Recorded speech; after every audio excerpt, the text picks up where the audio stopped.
Well, here I will present a very general introduction to this topic, which is called quantum resource theories. I divide my talk in three parts. Uh, in the first part, I will introduce some fundamental aspects of quantum theory. Likely yesterday, Michael gave us a very nice introduction to the mathematical formalism. So I will introduce the main aspect that I will need to introduce the topic of quantum resource theory. And in the third part of my talk, if I have time, we will see a particular class of these resource theories, which are based on majorization theory.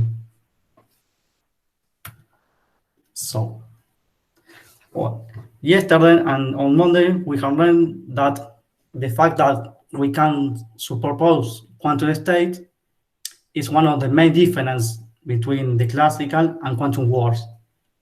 This superposition principle is behind of other quantum phenomena like quantum interference, quantum entanglement. So I would like to read this quotation of the Feynman book that is before when he explained the quantum interference phenomenon. He said that we should tackle immediately the basic element of the mysterious behavior in its most strange form.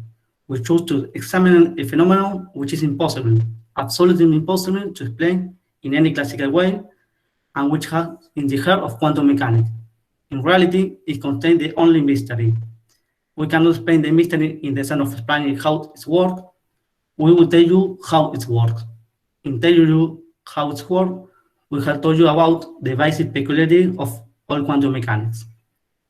Well, in my talk, I want to try to follow this spirit of this quotation of Feynman. So, to learn about the superposition principle, I think is the best way is to manage the simplest scenario and to compare the classical case to the quantum mechanics case. Okay, in the classical case, the simplest classical system is a stochastic two-level system. We call a stochastic bit or a probabilistic bit. We can think this system like a coin, and we think an unbalanced coin with the probability of the tails are equal to p, and the probability of head is 1 minus p. We can think that any state of the coin can be constructed as a convex combination, a mixture of this extreme case. This case, 1, 0, means that we have a completely unbalanced coin with p is equal to 1. And this is the other extreme cases where we always obtain the result heads. So any state for the coin is given by this combination, which is a probability vector, okay, where the parameter p belongs to the interval 0 and 1. The geometry of these probability vectors is very simple. It's given by this line, which is called the one simplex. In the extreme pole, we have the extreme situations, the complete unbalanced coin, and any intermediate state is a point between this extreme point. For instance, the fair coin, which means that p is equal to 1/2, is this point. Okay, well, the simplest quantum system is a two-level system. This could be the spin of the electron, a two-level atom of the polarization of the photon, and we assign a ket vector to one of these states, the 0 and the 1, the ket vector 1 to the other state. As we learned yesterday, we can superpose this state with the normalization condition, and we obtain any pure quantum state of two-level quantum system. This is called a qubit. So this superposition is very different to this mixture. Indeed, the geometry behind this this superposition is given by the block sphere. For instance, in the north pole we have the ket 0, in the south pole we have the ket 1, in the equator we have the plus, and in the opposite we have the minus, and any other pure state belong to the surface of this unit ball. In quantum mechanics, also we can talk about mixtures. Like, for instance, I will write the block sphere in 2 dimensions, the circle.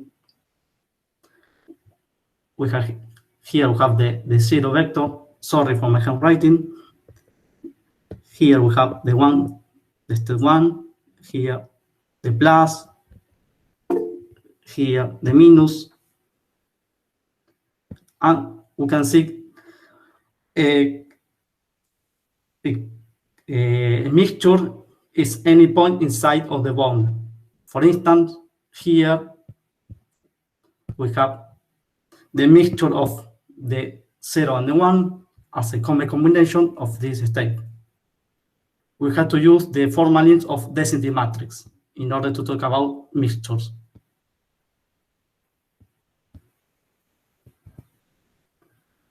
For instance, if we want to show a density matrix, which is a combination of the plus and the minus, this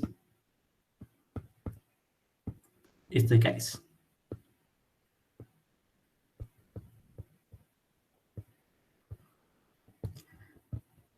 And in the center on the ball, we have the maximal mixed state, which is the identity over 2. We can think that in any direction, we can think this combination like a classical coin with the orthogonal state. In this case, 0, 1, plus, minus, or in other direction, is the same. We have a classical coin. So we can think a qubit as a classical coin, but in all directions. Yesterday, Rosella talked about something like that. Okay, I come back to the talk. Well, the entanglement, no, the superposition principle is behind the entanglement. What is entanglement? Is considered superposition of composite system. Sorry, before to that, I have to say this. The geometry of classical system for higher dimension is very simple. It's given by the notion of the simplex. This is for the case of 3-dimensional probability vector, and this tetrahedron is for 4-dimensional. It's very simple, are convex polytope. But the geometry of quantum system higher dimension is very, very complicated. It's not a simplex and it's not a ball. So this is all the difference between the classical and quantum system. Well, when we talk about quantum entanglement, is because we have superposition of composite system. Here we have a quotation of the paper of Schrödinger, who say that when 2 systems of which we know the state of by their respective representatives enter in temporal and physical interaction due to non-force between them, and when after the time of mutual influence the systems separate again, they can no longer be described in the same way as before, namely by endowing each of them with a representative of its own. I would not call that one, but rather the characteristic trait of quantum mechanics, the one that affords its entirely pattern from classical line of thought. By interaction of the 2 representatives, the quantum state have become entangled. Well, if I'm right, I think this is the first time that appeared the word entanglement in a paper. So the idea is the following. So let us suppose we have a source for 2 qubit pure state, and this source is prepared in this initial state, phi1, that is a product of 0 and B. And we send this qubit to Alice and this qubit to Bob. In a similar way, we can prepare the source in this phi2 state, which is the 1, 1, and again we send a qubit to Alice and a qubit to Bob. But according to the quantum mechanics, we can prepare also the superposition of the previous cases, phi1 plus phi2 with a normalization factor. This is the state, and this state cannot be written as something of Alice times something of Bob. Indeed, the state of Alice and Bob are given by the maximal mixed state. Okay, I can show you why this.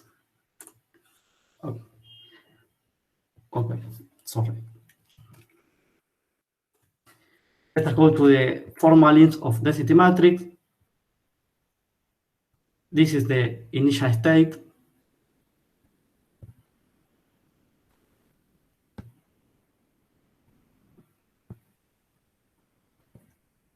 Yesterday we learned the outer product in the talk of Michael. So I did all the distributions. So I will write this as the 0 times tensor products 0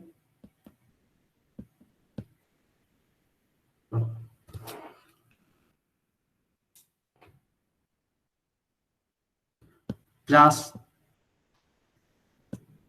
0 1 tensor product 0 1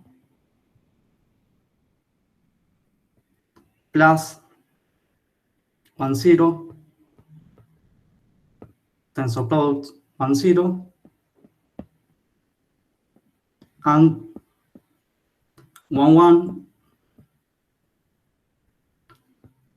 tensor product 1 1, all with the factor,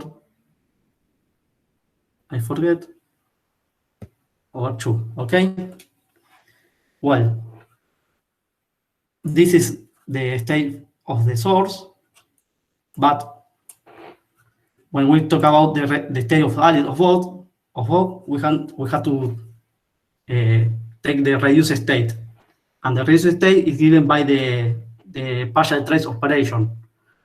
So I recall that the partial trace, for instance, operation is given by this formula. If I have a tensor product of two operators, the partial trace of A is nothing else than A times the trace of B. Okay, this is the definition of partial trace, and the definition of the reduced state of Alice, for instance, is the partial trace over the degree of freedom of O. So let's come back here. So we have to take the partial trace of this state in the degree of freedom Bob. We can see that the partial trace is a linear operator. So at linear here, the partial trace of this operator is equal to 1. The partial trace of this operator is 0. The trace of this operator is 0, and the trace of this operator is 1. So at the end, we obtain our result is 0 0 plus 1 1 over 2, and this is the identity over 2, the maximal mixed state. So this is the situation, and in words of Schrödinger, they say that another way of placing the peculiar situation is the best possible knowledge of the whole does not necessarily include the best possible knowledge of all its parts, even though they may be entirely separate and therefore virtually capable of being best possible known, that is, of possessing each of them a representative of its own. The lack of knowledge is by no means due to the interaction being insufficiently known, at least not in the way that I could possibly be known more completely. It's due to the interaction itself. If we recall the first lecture of Roberto, okay, he said that okay, this is again the compositional principle. Why? Here I put a very general picture of the history of quantum mechanics from the beginning, from the foundation aspect of the foundation and aspect of quantum mechanics to the application in quantum technology. As we know, the quantum theory is a 120 years old theory. It's beginning with the blank words about quantization of energy, and I'm putting green some of milestone of the first some of the main important development of the beginning of the quantum theory. Yesterday, Rosella talked about of the Feynman and Deutsch proposal for the quantum computer. This was were proposed in the 80s. So in this time, the people think in application of quantum theory in computation and information problem. For instance, we have the proposal of Bennett and Brazal about the secure communication using a quantum key distribution protocol. We have the quantum teleportation protocol and other algorithms that yesterday talked about of this Michael, the short and the global factorization algorithm. And in the last 2 decades, people put a lot of effort to implement this algorithm and to build a quantum computer. As mentioned Roberto, there is a lot of companies that invest a lot of money, like IBM, Google, the way, Microsoft. So there is a race, a technological race to build a quantum computer nowadays. Okay, this is a very general picture from the beginning of quantum theory to nowadays. Now I will introduce the main part of my talk, which is I will give a very general introduction to the resource theories. But I will start with this example, the quantum teleportation protocol, because this example captures the sense of the quantum resources. So the idea of the quantum teleportation protocol is the following. Alice, we have Alice above. Alice has an unknown quantum state that she wants to transmit to Bob. Alice and Bob has in his possession, he has 2 labs, and they can to manipulate quantum system, and also they can communicate via any classical channel, internet, a cell phone, whatever. And in order to perform the task of transmit the state from Alice to Bob, we will see that they need an initial shared entangled state. This protocol was proposed in 1993 by Bennett, Russell, and collaborators. Okay, yesterday Michael showed this circuit as an example of a quantum circuit. And now I will show that this circuit do the task of quantum teleportation protocol. The idea is the following. This is the initial state that Alice has, and she wants to teleport. The first wire and second wire belong to the qubit of Alice, and the third wire belongs to the qubit of Bob. Alice and Bob initially share a Bell state, which has this form. So at the beginning, the state of the whole system is given by the product of this and this Bell state, which can write in this way. Then Alice has to apply 2 gates in her qubits. The first is a control node gate, and the second one is Hadamard. I will review very quickly how to act this gate.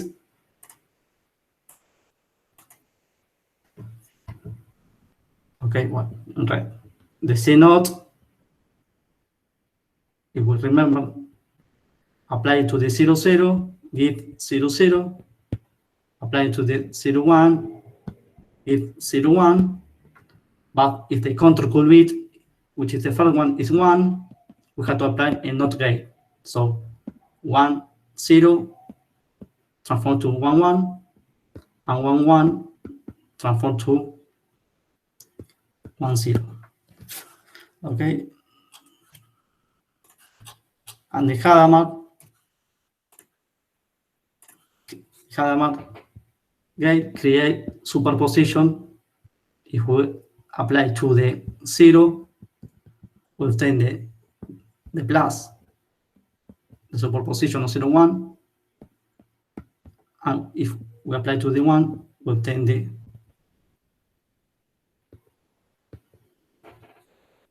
I think it's the otherwise. Well, okay, we apply the first gate is the control node. So the control qubit of value is 1.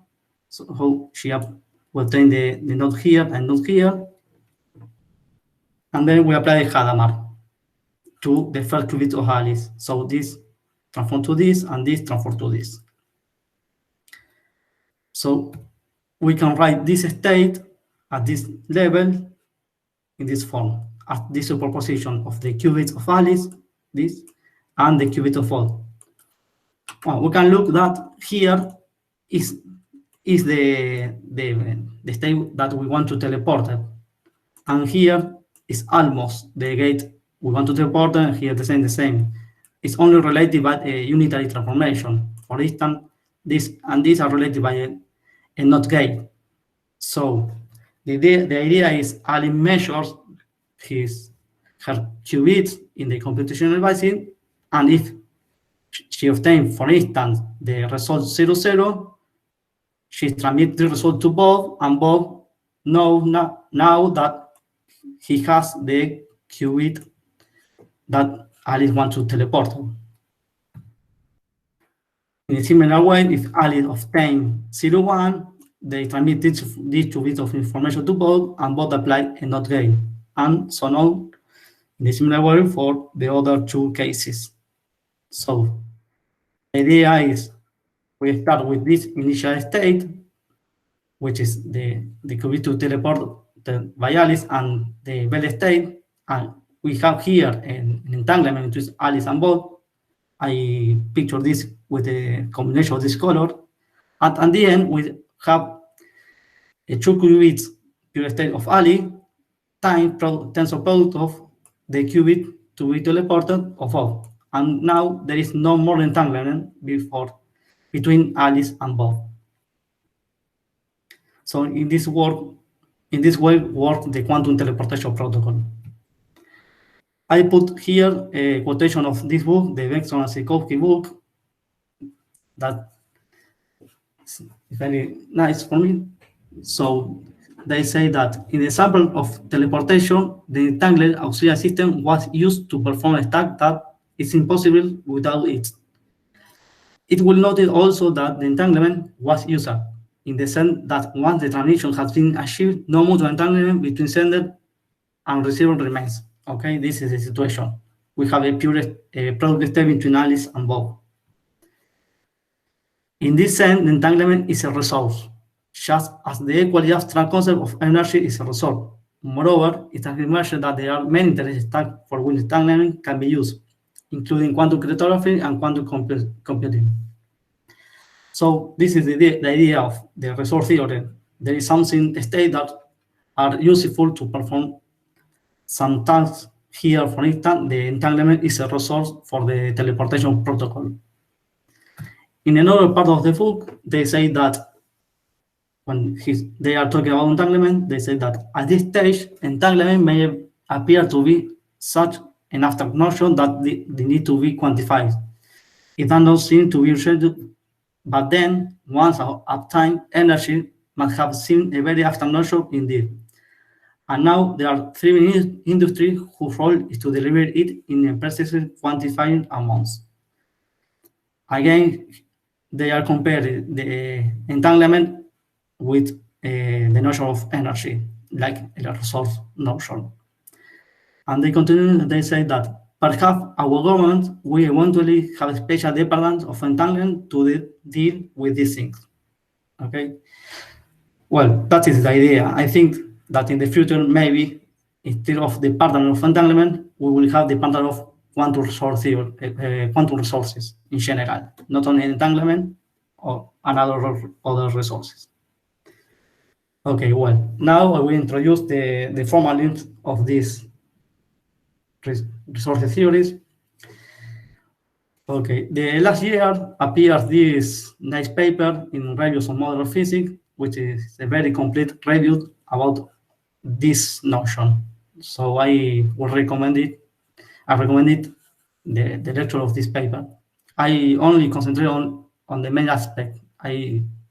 Clearly this topic is very huge. I cannot follow all the implication of the quantum resource theories.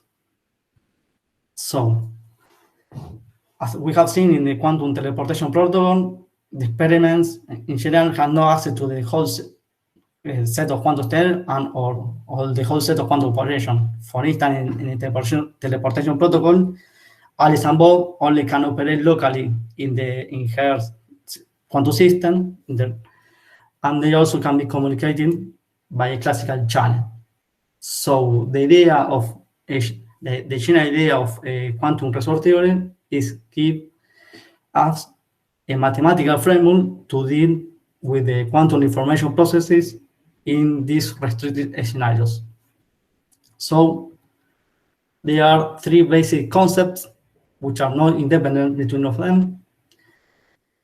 So they are the concept of free state. So among of the quantum state, we divide the state in two subsets. The set of free state, where the quantum states are given at no cost, and the resource state, which will be the quantum state that is useful to perform some tasks. In the other set, among all the quantum operation, we define a set of free operation, which are the quantum operation which can be implemented at no cost. Clearly, in order to be consistent, the free operation and the free state have to be defined in the way that they satisfy the golden rule of any quantum resource theory, which is resources cannot be created from free state by performing only free operation. For instance, in the case of entanglement, we can say that entanglement state cannot be created from separable state and local operation and classical communication. So this is again the same, but a bit more formal. We say that a quantum resource theory is a tuple of two sets. F is the set of free state, which is a subset of all the set of density operator, and O is a subset of the quantum maps, or the set of all quantum maps, in such way that if epsilon is a free state, then epsilon applying to any free state is also a free state. This is pictured in this here. We have the set of all density operator. We define a subset of density operator, which are the free state, and if we have a free operation, this free operation map free state into free state. In general, the set of free state is a convex set, in the sense that for any true free state, the combination is also free. Well, given this definition, it's interesting to note that the resources transformation give us a preorder between the state in the following way. Given two states rho and sigma, we say that rho has at least as much resource as sigma if exists a free operation such that sigma can be written as epsilon applying to rho. And we denote this in the shorthand in this way: rho are rho free to sigma. Okay, this defines a preorder because we have this property, the reflexivity property, which means that rho always can be transformed by free into rho. In other words, the doing nothing is a free operation. And more important, we have the transitivity property, which say that if rho can be transformed into omega by 3, and omega can be transformed into sigma by 3, then also rho can be transformed into sigma by 3.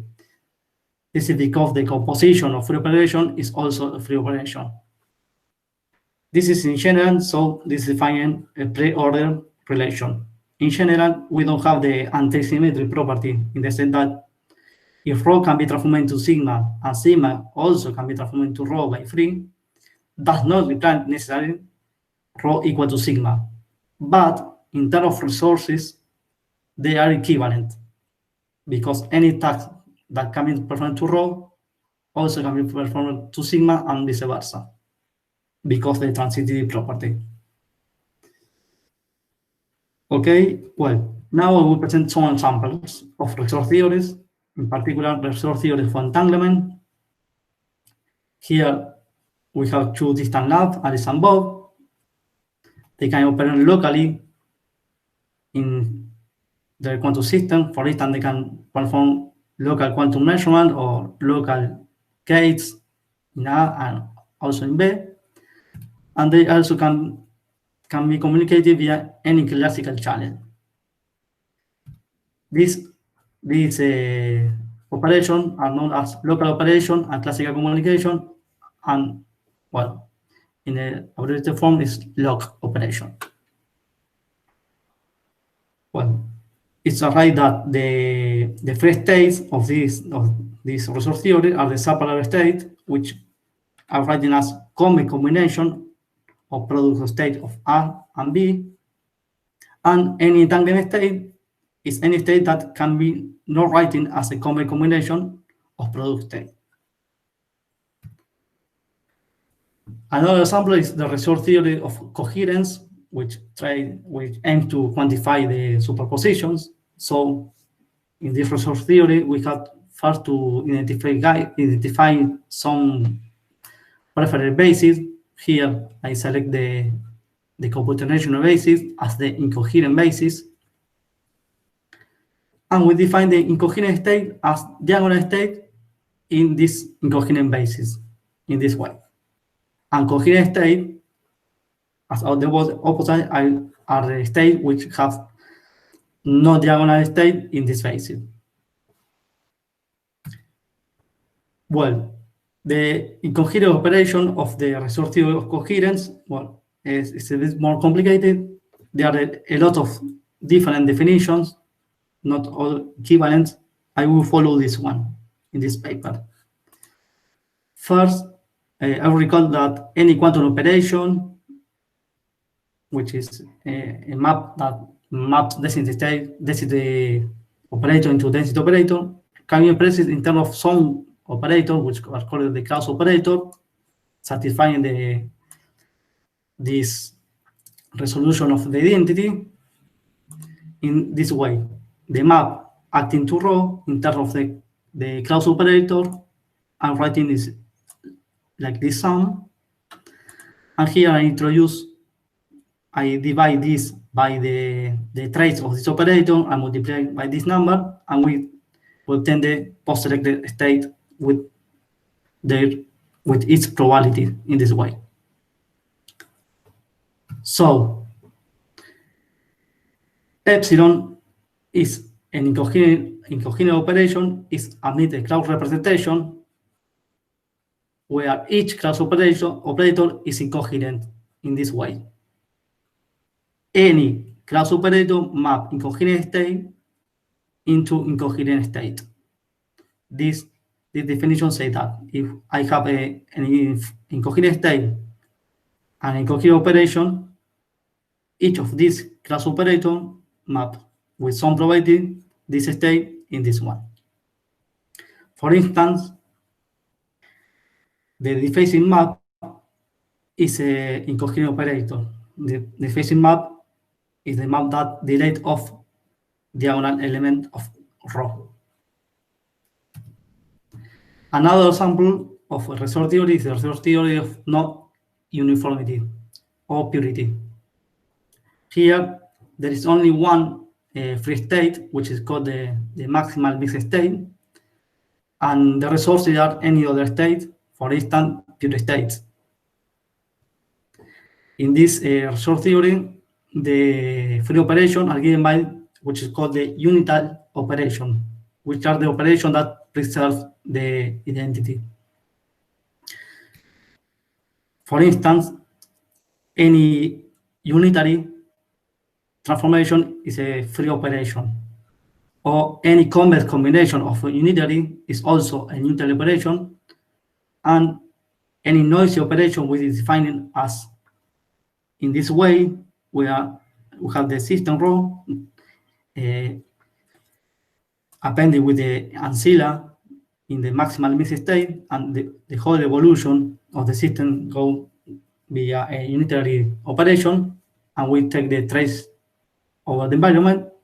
This is called the noise operation. Is also a unitary operation. Well, there are a lot of examples of quantum phenomena that can be put in these formalisms. We saw that the entanglement, coherence, non-uniformity, but there are many others. Here there is a not complete list with some reference, which is quantum resource theory. Well, the idea is one of the most important question in any resource theory is the following one.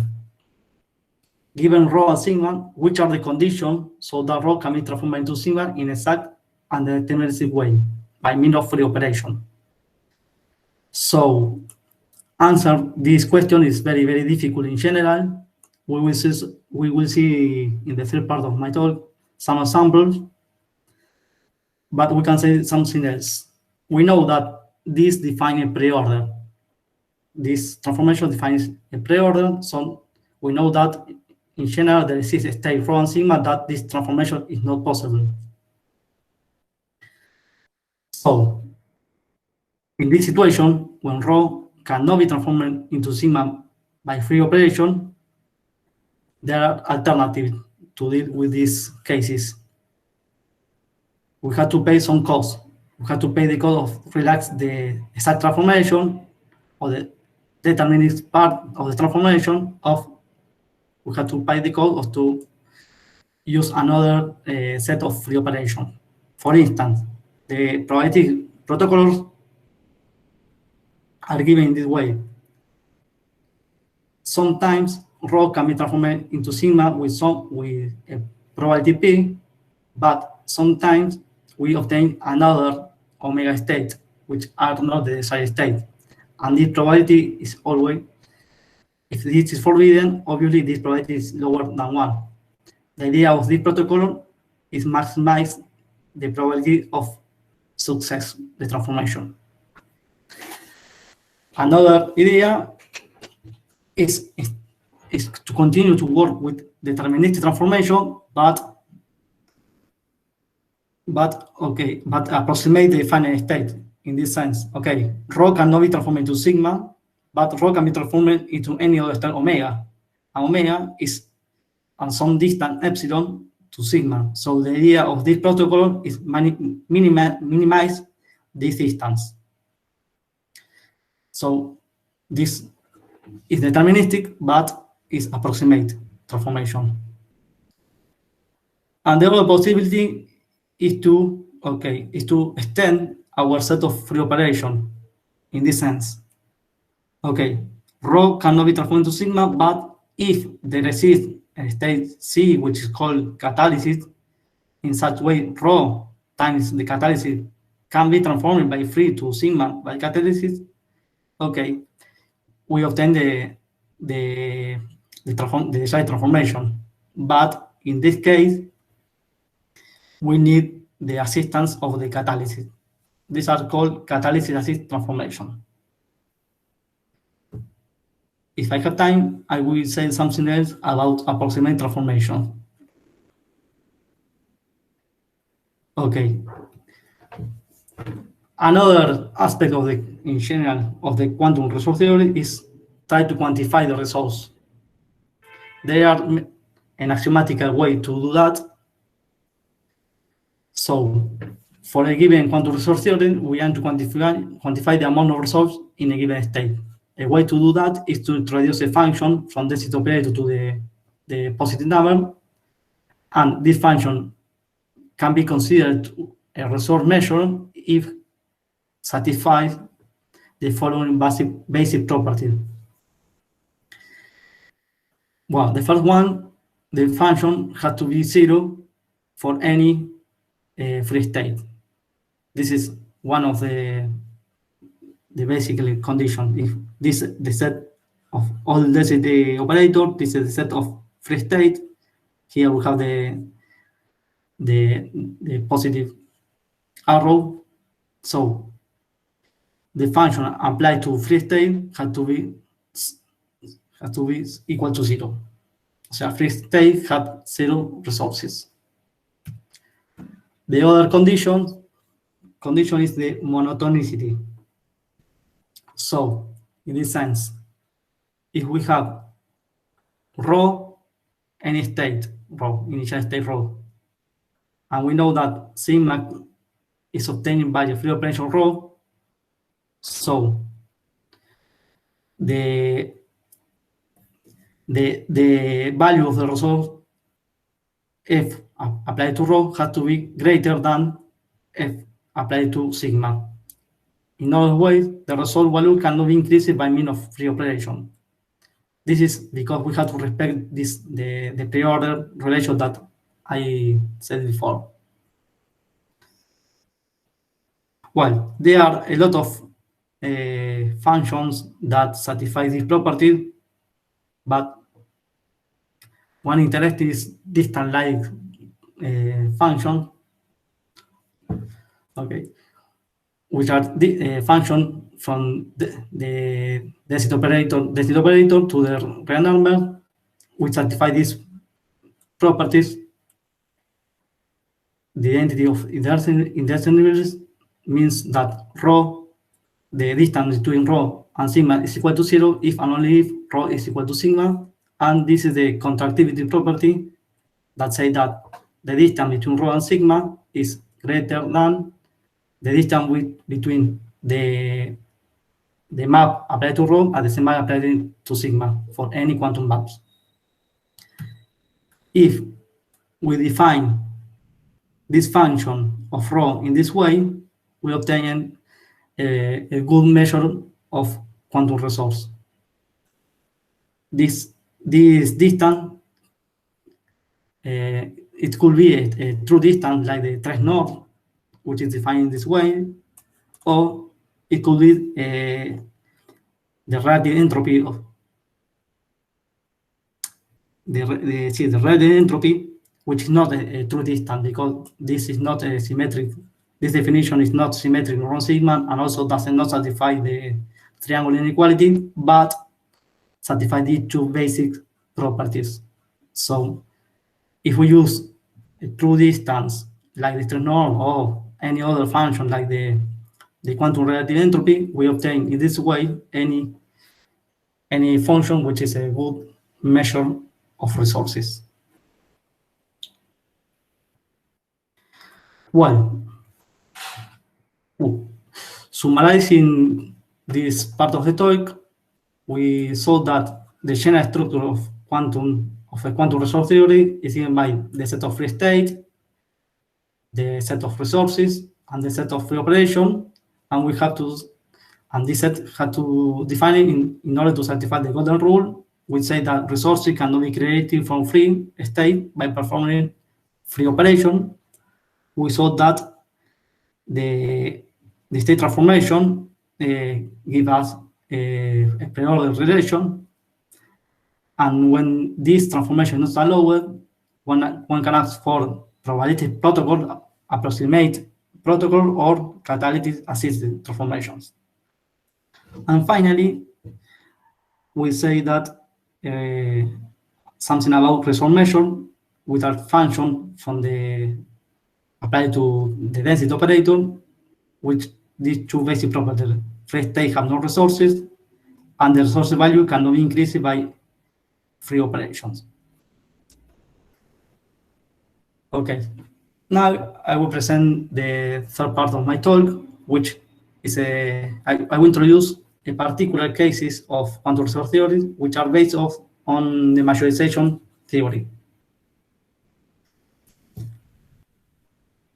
Again, I recall the state transformation. We say that rho has at least much resource as sigma if rho can be transformed into sigma by free.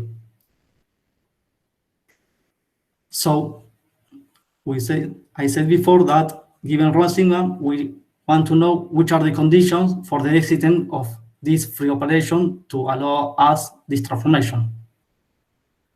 And I said before that this general question is very, very difficult to answer in general, but there are particular cases that we can say we have a complete solution of this problem. So a majorization-based quantum resource theory is a resource theory such that all the state transformations are completely characterized by a majorization relation between probability vector associated to rho and sigma. Okay, I have to say what is majorization and which are the probability vectors associated to rho and sigma. But before to introduce this, why is important or why it's interesting to study this kind of majorization-based resource theory? Well, the first reason is because they are important examples of this type of resource theories. The second one is because I showed in the first slide that it's easier to deal with probability vectors than with density matrix. The geometry of this is a simpler structure, and the geometry of this is very, very complicated for higher dimensional system. So if we have a complete characterization of the transformation between probability vector is a good news. And also we will see that majorization also give us a nice order structure, which is called a lattice structure. Okay. What is majorization? Well, it's interesting that say that majorization is a theory also contemporary to the quantum mechanics. It's begun more than 100 years old with the work of Lorentz and Dalton and other researchers, but it began as an application of an economical problem they want to have a measure of the wealth distribution of a society. It's interesting that this theory that appeared in economics, now it has application in quantum physics. Here I put this reference is the book of Marshall Olkin, which has all the formalism of this theory and several applications outside the quantum world. Here I will present only the main aspect, and I will talk about majorization between probability vector x and y, and probability vector are defined by vectors whose components are all greater than or equal to 0, and the sum of all components are equal to 1. So the definition of majorization is the following. X majorized y, denoted by this symbol, if and only if the greater component of x is greater than or equal to the greater components of y, the sum of the two greater components of x is greater or equal to the sum of the two greater components of y, and so on. Here, with the down rule, I indicate that the probability vectors are sorted in decreasing order. It's important before to compare to sort x and y.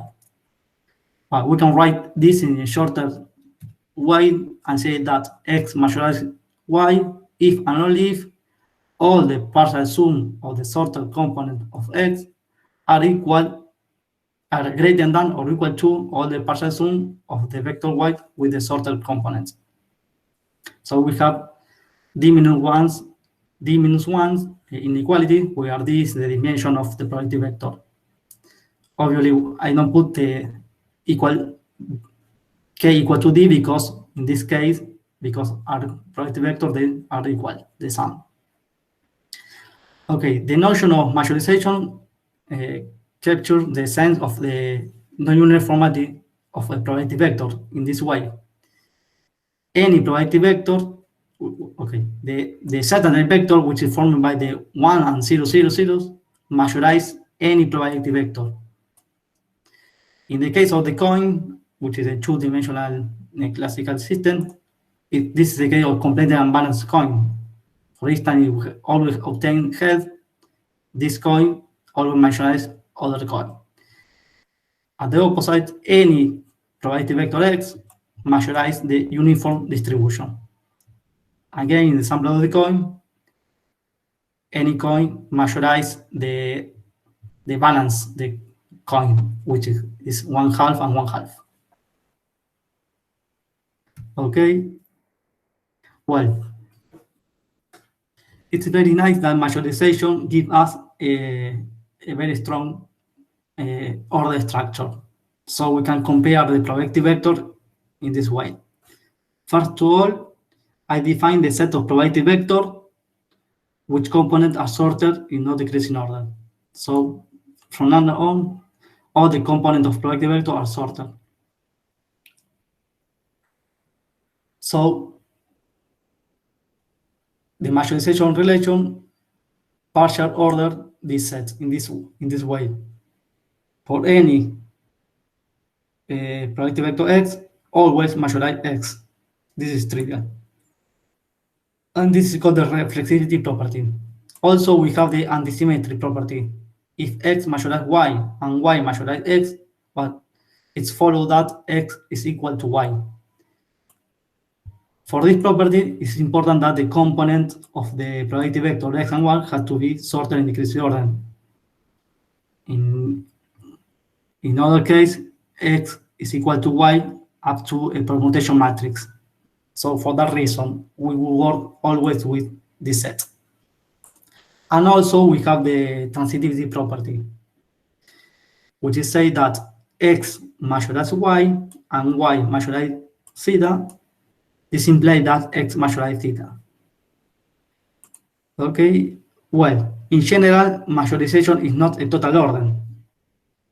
This means that for projective vector of dimension greater than 2, there exists always projective vector x and y such that x doesn't majorize y and y doesn't majorize x. This is an example. Let's consider this projective vector x and this projective vector y. We can see that the first component of this is greater than this, but the sum of this is 0.9 of the first three components, and the sum of this is 0.95.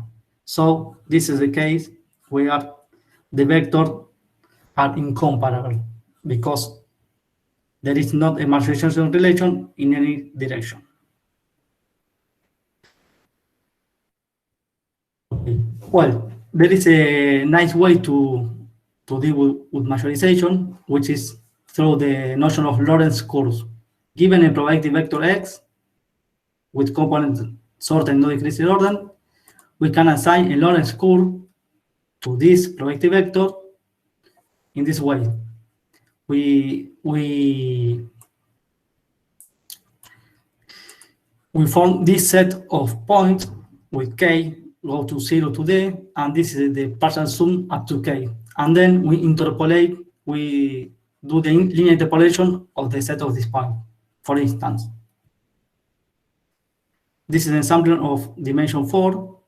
This is the uniform projective vector. So we start with the k equal to 0, 0. All the Lorentz curves start in the 0, 0, and all the Lorentz curves finish in the d1, because when k is equal to d, here we have the sum of all the components of the vector. So for this projective vector, the first component of the first point is 1, 1, 4, 2, 1/2, 3, 3, 3, 4, and 4, 1. And then we do the linear interpolation of this point. The same for the uniform vector. We have the 0, and in the first step, we have 1, 1, and always all the points are equal to 1. So we have the linear interpolation of this point. So this is the Lorentz curve of the probability vector, and this one is the Lorentz curve of the uniform probability vector. And any other Lorentz curve of another probability vector is between this and this. For instance, this is the Lorentz curve of this vector, the red one. And it's interesting to say that the Lorentz curve is always that they are increasing and are concurrent functions. It's important. So if this vector measures this vector, means that this Lorentz curve is greater than this Lorentz curve. But in the case that we have two probability vectors that are incomparable, the Lorentz curve has to be intersected in at least one point in the middle of 0 and D. For instance, the Lorentz curve of this y vector is the green one, and they intersect in this point. This means that they are incomparable. However, we can see that among all the Lorentz curve below the red and the green one, we can see that there exists one which is the maximal. For instance, this is the Lorentz curve. In the same way, we can see that among all the Lorentz curve above the red one and the green one, there is Lorentz curve.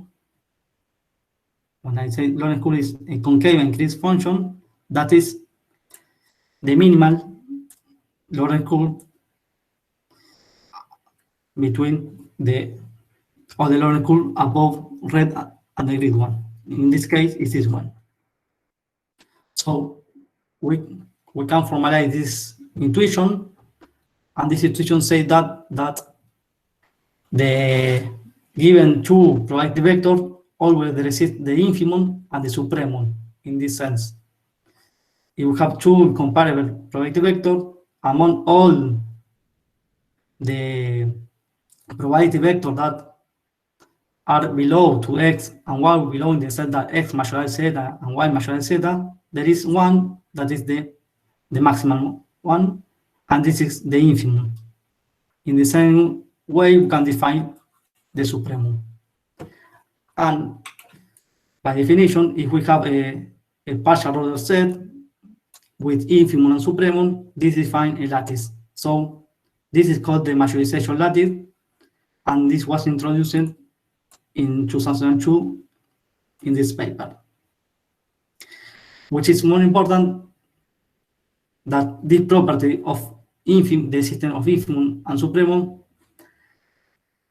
it can be extended to any subset of the probability vectors in this way.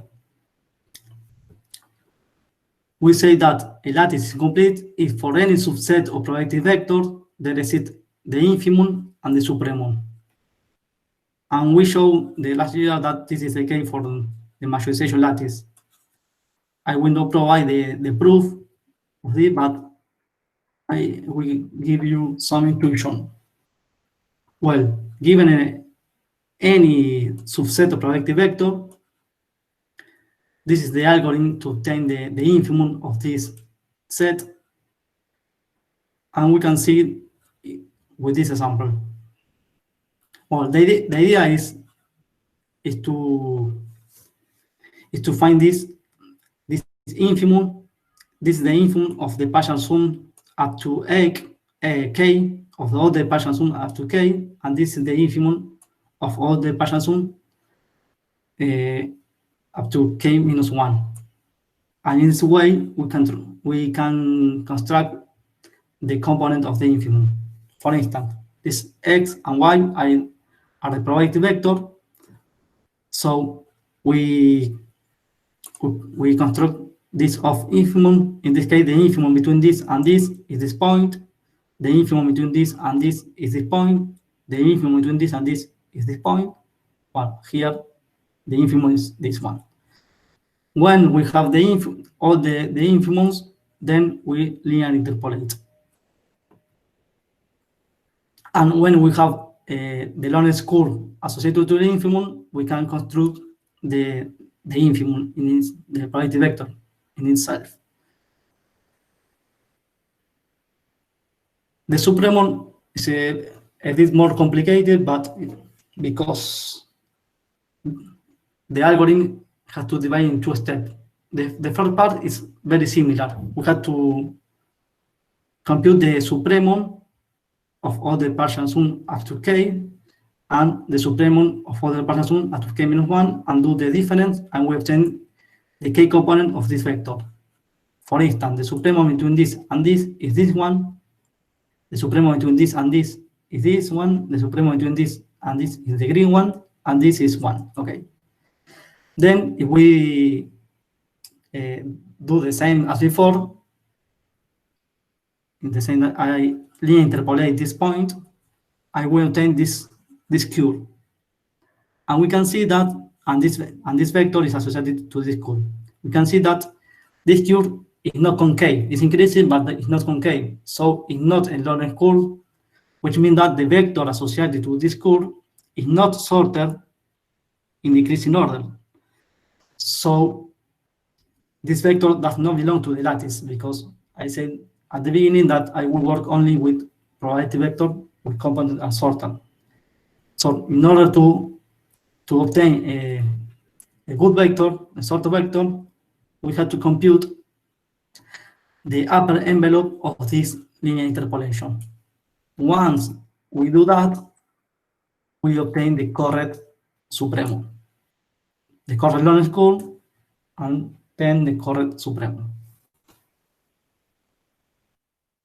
Well, if, for instance, if we consider the set P as the whole set of probability vector, well, the supremum in this case is the maximum because it is the top of the lattice, and the infimum is the uniform probability vector, is the bottom of the lattice.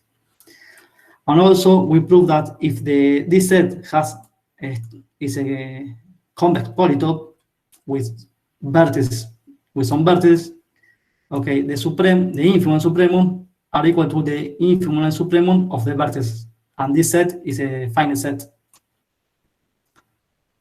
while this set could be of infinite cardinality. Okay, well, now I will introduce another notion which is called epsilon majorization or approximate majorization, because we don't know that we have a lattice, so there exists probability vector x and y that x does not majorize y, but x could majorize y prime. So, okay, here is wrong, is in another direction.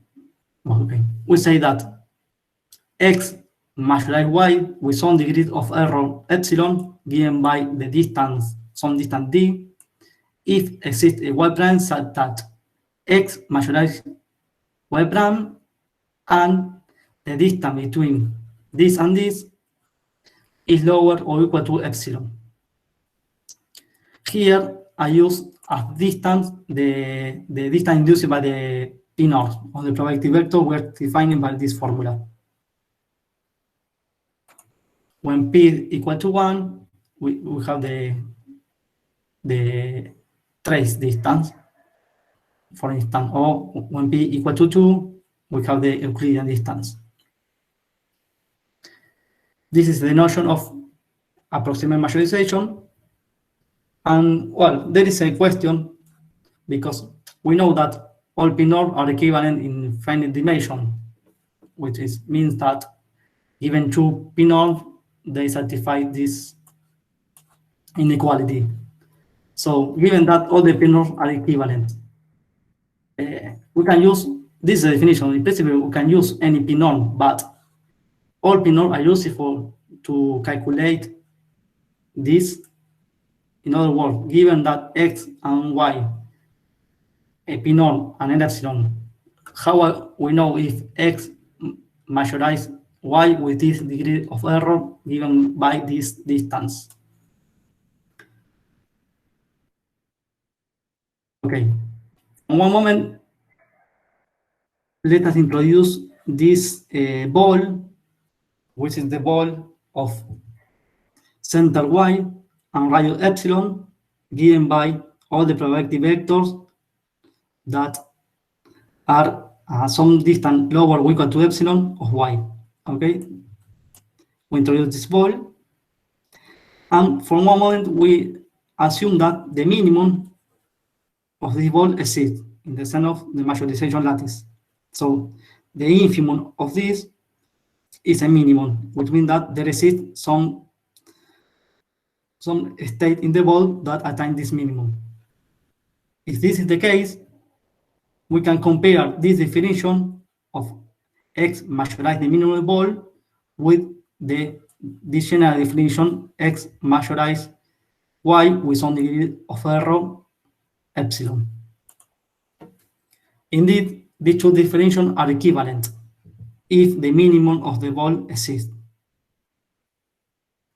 But we show that only for the case of p equal to 1 or only and for the case p equal to infinite, the minimum of the ball exists. So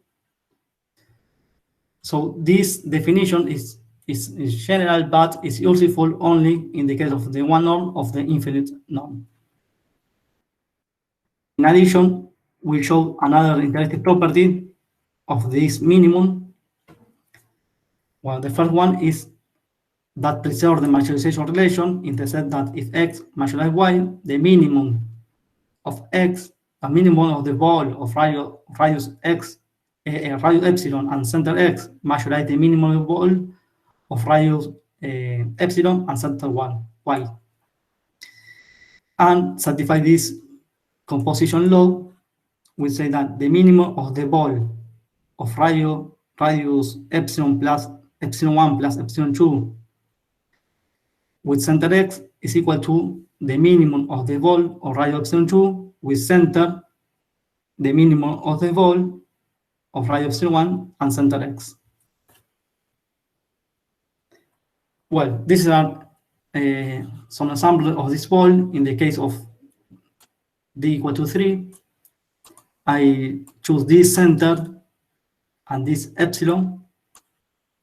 This is the simplest, the whole simplest. In the green part belong to the probability vector whose components are sorted in no decreasing order.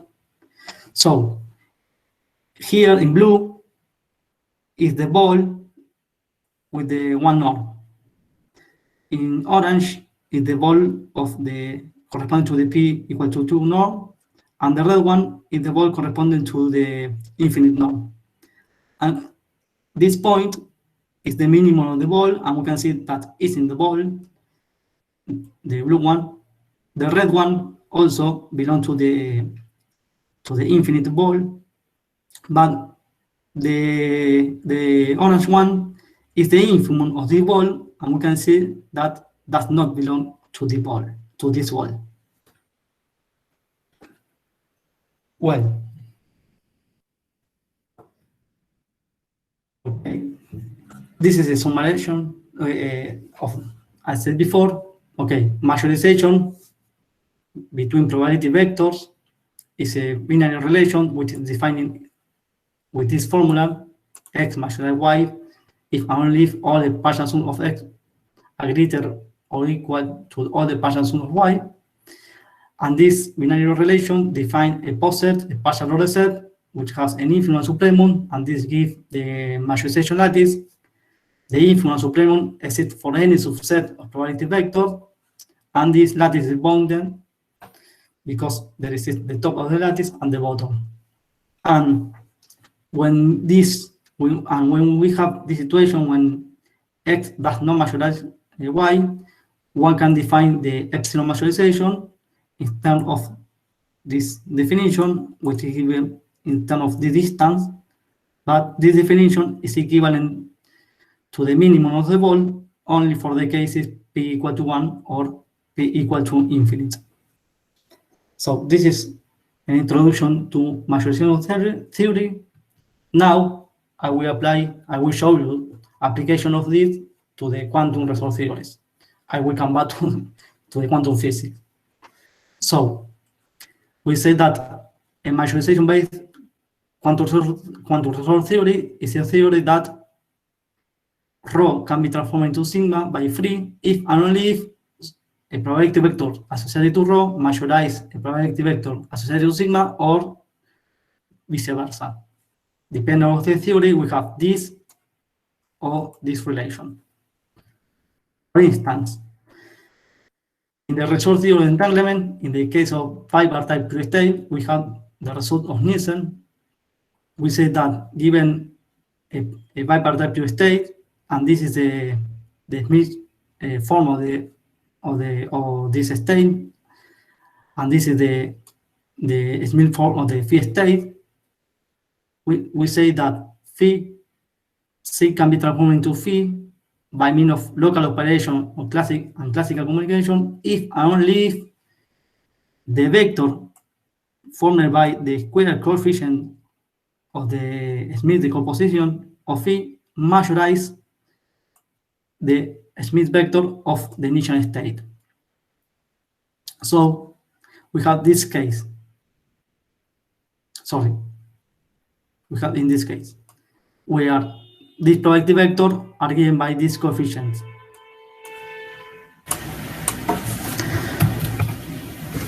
We have a similar result for the case of the resource theory of coherence. We remember that in the coherence theory, we have to define an incoherent basis. I put here the computational basis. So the initial state we can write in the incoherent basis with some complex coefficient given by this. And the final state we can write also in this basis with some complex coefficients. So the initial state C can be transformed into the final state phi by a means of an incoherent operation if and only if the coherent vector of the final state majorize the coherent vector of the initial state, where the coherent vector are formed by the square root, the modular square of these coefficients. It's very, very similar to this. And finally, the resort theory of non-uniformity also is a majorization base, because given rho and sigma, and I write rho and sigma with the spectral decomposition, which these are the ancient values of rho, and these are the ancient vector of rho, and these are the ancient values of sigma with ancient vector. This one, we say that rho can be transformed into sigma by a unital operation if and only if the probability vector formed by the ancient value of rho majorize the probability vector formed by the ancient value of sigma. Okay, in this case, the direction of the majorization relation is this one. So, well, I will finish with two applications of this. The first one is the notion of the maximal resource and the optimal common resource. Well, a state, Rho is called a maximal resource if this state, Rho can be transformed into sigma by a means of free operation for all density operator sigma. More interesting is the notion of an optimal common resource state of some set sigma. Suppose we have some set of quantum states, sigma 1, sigma 2, sigma k. So we say that this state is an optimal common resource if it's a common resource in the sense that rho can be transformed into all of these states, and also if there exists another rho prime that also can be transformed in the final state, rho prime can be transformed by free into the optimal, or they are incomparable. This is the definition. But in the case of majorization-based quantum resource theory, well, we know because we have a lattice structure and the lattice is complete, we have we can define a maximal resource and also an optimal common resource. For instance, let us show this in the case of non-uniformity. Well, in the case of non-uniformity, any pure state is a maximal resource because the probability vector associated to any pure state is the 1, 0, 0, and this is in the top of the lattice, and this state measures, and this probability vector measures any other probability vector. So in this sense, this is a maximal resource. And if we have a subset given sigma k, an optimal common resource of this set is given by this expression, where these are any orthonormal basis, and these coefficients, which are the ancient values of this state, are given by the supremum among all the ancient the supremum among all the vectors formed by the ancient values of sigma k. Well, in the case of coherence, again, the maximal resource, the resist, is given by this state because the probability vector associated to this state is the uniform 1, and this is in the bottom of the lattice. So we know that any probability vector here measures the bottom of the lattice, the uniform probability vector. Again, we can define the optimal common resource of a set of pure coherent states in this way. Here, these are the coefficients in the incoherent basis, which are given by the infimum between all the coherent vectors associated to this set. The difference between this case and the previous one is because here we have the majorization relation in this way, and here we have the supremum, and here we have the opposite, we have the infimum, but the structure is the same. Well, the last application is regarding to approximate transformation. Okay, I will say only in the case of non-uniformity resource theory. I recall that rho, this is the spectral decomposition of rho, and this is spectral decomposition of sigma.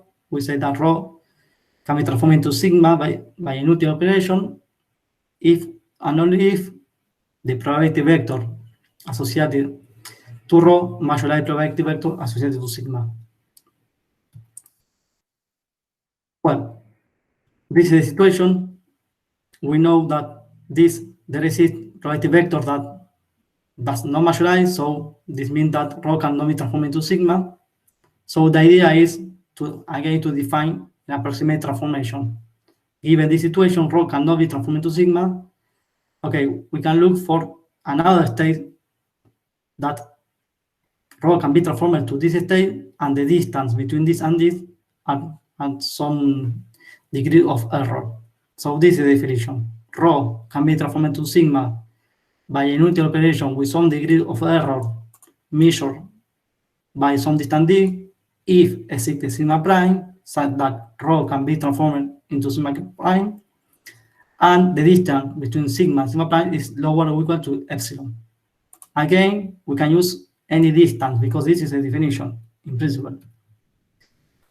But if we want to have a similar relation between here are exact transformation and a majorization relation, this distance has to satisfy the contractility property.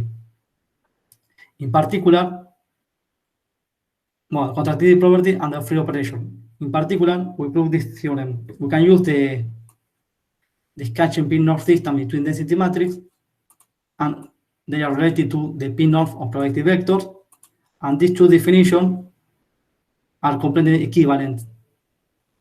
Rho can be transformed into sigma by a Nuclear operation given by some degree of error measured by the sketching norm between the density matrix if and only if the probability vector associated to rho measures the probability vector associated to sigma with the same degree of error, but now with the distance between the probability vector. And if we want to have if you want to know how to calculate this relation, we have to use the case of p equal to 1 or infinite, as I showed before. Okay. Well, to finish, we say that a majorization-based result theory is anything quantum result theory where the state transformation are completely characterized by a majorization relation. We have seen some examples of these majorization-based result theories: the entanglement for bipartite unit and state, the case of coherence, and the case of non-uniformity. And also we have seen some application of majorization, and we see that the complexity of the majorization lattice guarantees the existence of the optimal common result of some set of quantum states. And also, I show how the notion of approximate majorization is useful to deal with approximate transformation. Well, here you have some reference on this topic. And, well, I have to say that our works in majorization-based result theory are in collaboration with some researchers from Argentina and from Cagliari.